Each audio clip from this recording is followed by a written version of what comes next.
Good day everyone, my name is Wolf, your host, and I'm with one of the contenders ngayong MPLPH Season 6, ang Blacklist International. What's up? What's up? What's up? Nagusto ko. Seryoso, no?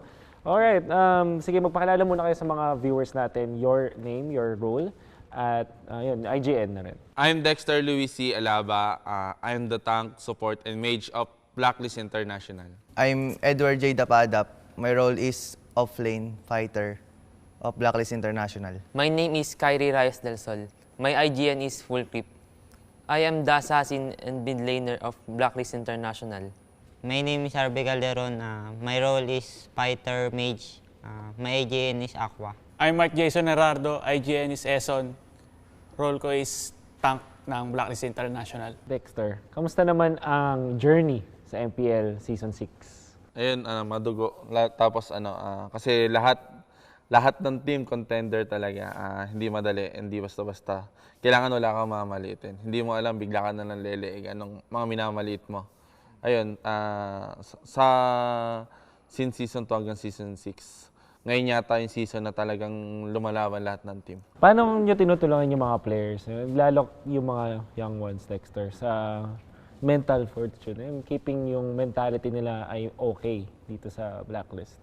Ano na actually, lalo na pag natatalo kami, ipaunawa mo lang talaga na kailangan matuto ka rin sa talo mo. Kasi lalo to si Kyrie, emotional to eh.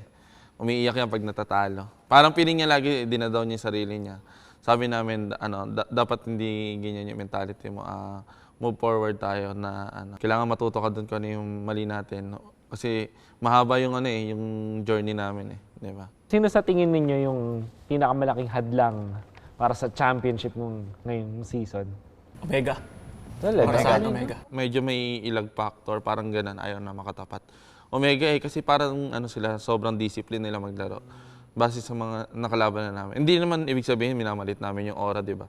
Defending champion. Na-0-2 nga kami ng aura, di ba? Pero parang yung Omega, pag naumpisahan ka nila, ang hirap hanapan ng butas. Di ba? Minsan lamang ka na, isang mali mo lang, babalik ta rin nila yan. Para silang Spurs. Yan, basic na sila maglaro, pero yung basic na yan, sobrang fundamental. Paano kayo nagpe-prepare ngayong playoffs?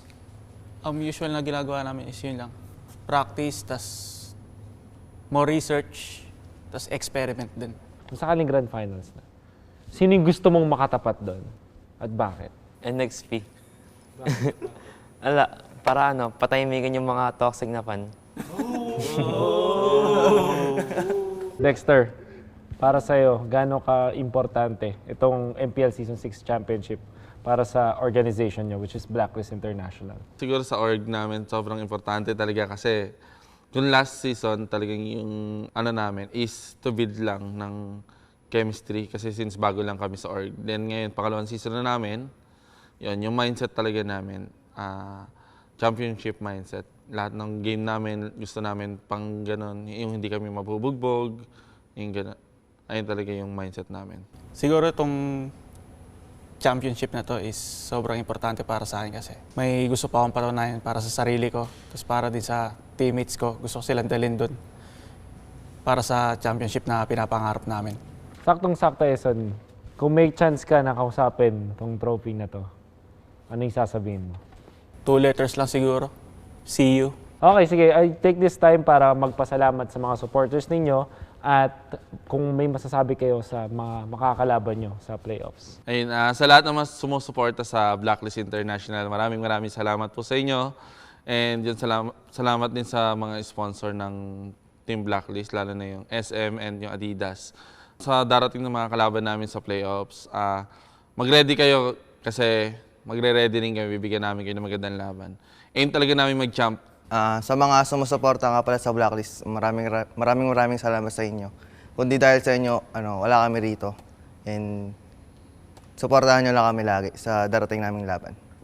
Thank you sa lahat ng mga fans na sumusuporta sa Blacklist. Sa mga kalaban namin, good luck sa inyo. Gagalingan namin.